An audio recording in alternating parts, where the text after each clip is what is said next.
fui lendo contos porque eu gostava muito de contos.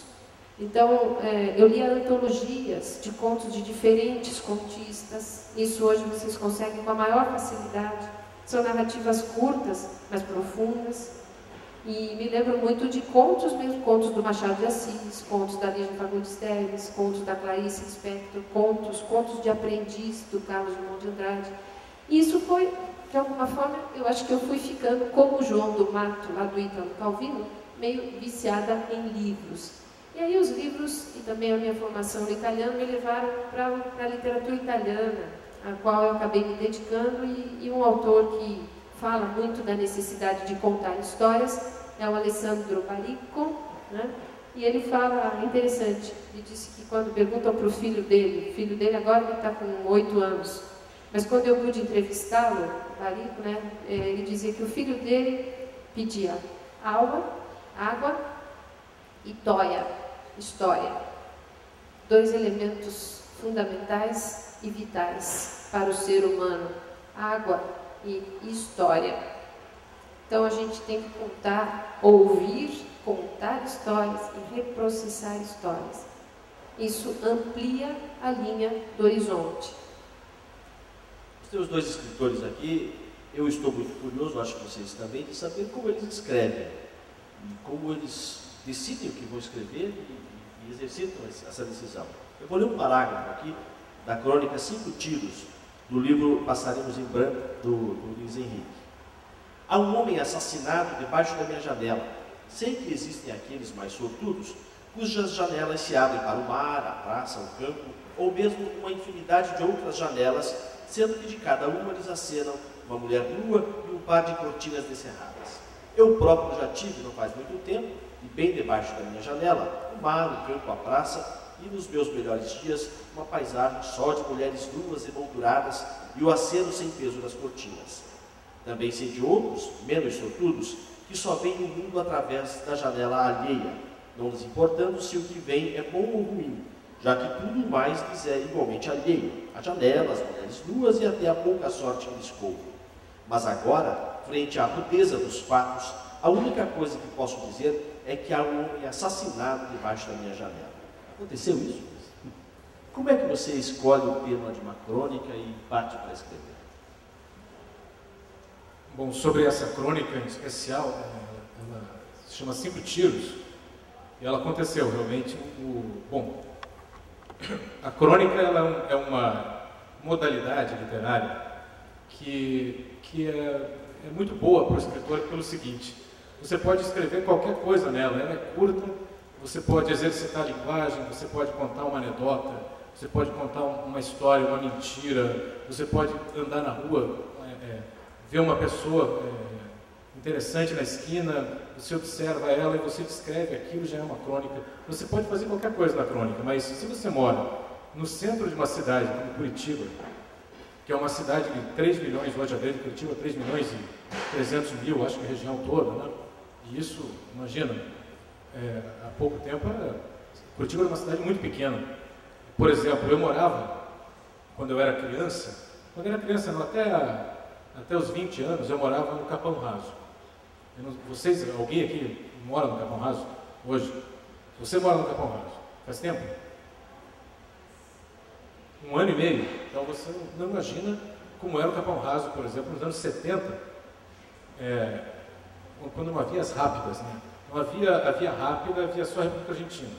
A minha casa era ali na República Argentina, no Capão Raso, perto da igreja, e havia mato. Era uma área quase rural, porque havia vacas, havia cavalo, coelho, galinha. E quando, por exemplo, para vocês terem uma ideia do absurdo, como Curitiba cresceu, quando eu tinha 6, 7 anos, 5 anos, brincando no jardim, a minha mãe ficava na janela da cozinha de olho, porque tinha umas estrelícias, conhecem flores, essa flor chamada estrelícia, uma flor bonita assim, tinha um canteiro de estrelícias, e ali havia jararacas.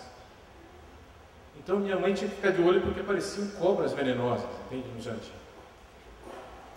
Mas não falava jararaca, falava quatiara. Cuidado, a quatiara! Aquela coisa. Imagina, isso faz 30 e poucos anos. Hoje em dia você não vai encontrar uma jararaca no Capão Raso, mas nunca. Nunca, entende? Então, Algumas sogras, não pode ser. Mas então pensa o seguinte, Curitiba em questão de 20, 30 anos, cresceu, dobrou, triplicou, virou uma loucura. Cresceu muito a cidade, e a cidade não estava estruturada para receber tanta gente, não tinha noção do quanto a violência ia crescer. E nós vivemos uma cidade violenta hoje, infelizmente. Quando eu digo que moro no centro de Curitiba hoje, eu moro na Rua Ébano Pereira.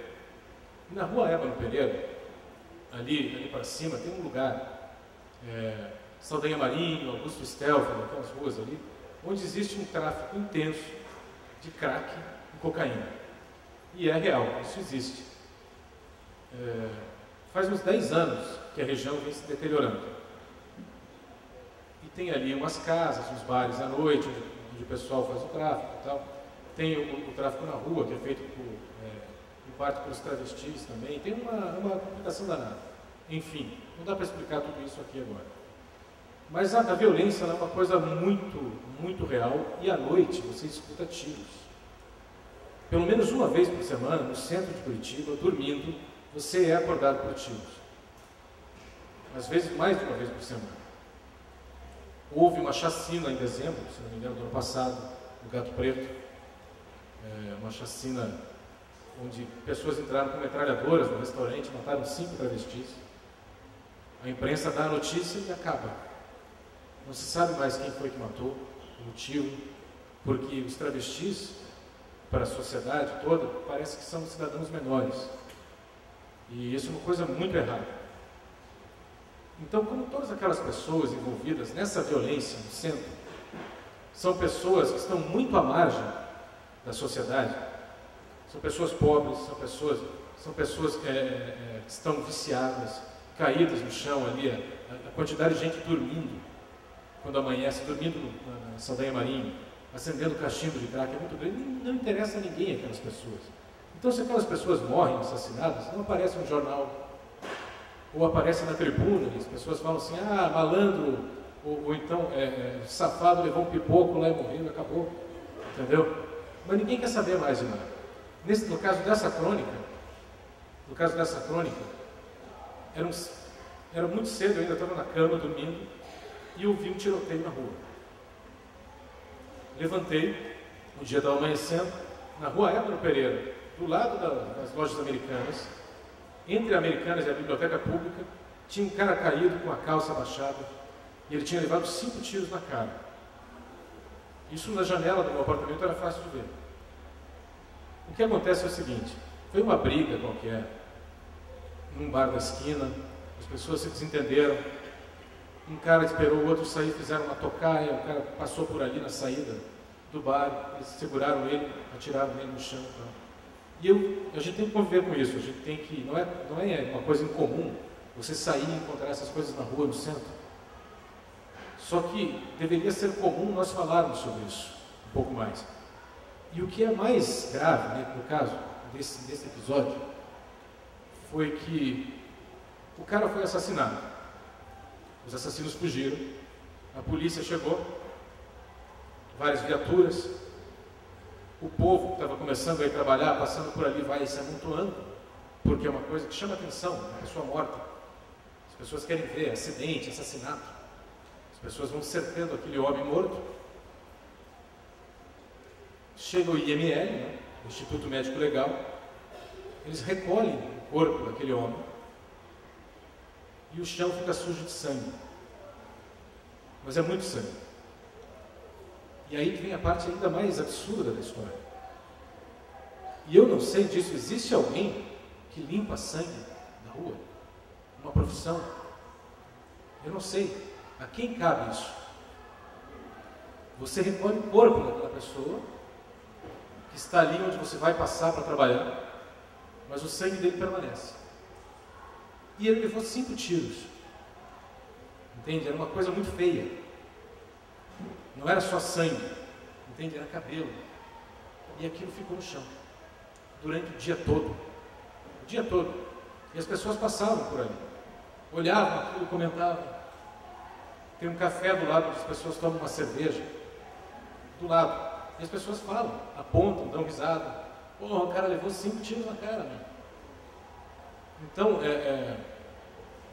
quando você se depara com esse tipo de coisa, é difícil você não ter assunto para crônica, né? A gente tem que falar sobre isso, tem que aproveitar essas situações para falar sobre essas coisas, né?